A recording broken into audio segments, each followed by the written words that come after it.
Hi, today we're going to talk about things you can do to improve your pull-ups.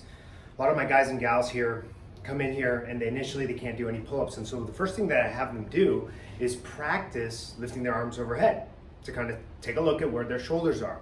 Really tight shoulders can give you an inability to actually be able to learn a pull-up. So from the side here, can you lift your arms without going into an exaggerated arch so they're right next to the ears?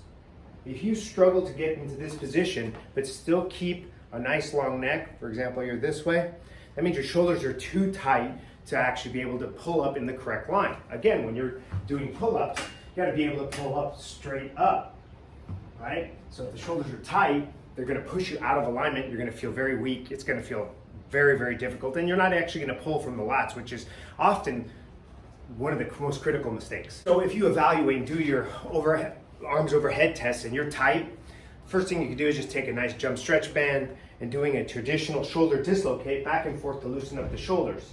Another thing that's really critical that I love to do is grab that same jump stretch band, grab that band, pull up, help with the internal rotation here. Okay, and then lastly, shoulder mobility is here.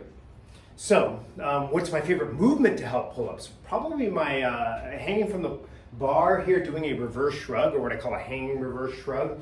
We're gonna hold on to the bar and we're gonna practice this movement. Okay, now it looks on face value like you're gonna be engaging the upper traps. Converse here, actually quite the opposite.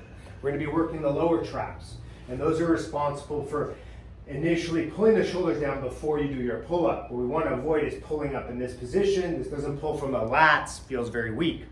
So, hang from a bar, butt shoulder width, hang low, move the shoulders up and down. That's the hanging reverse shrug.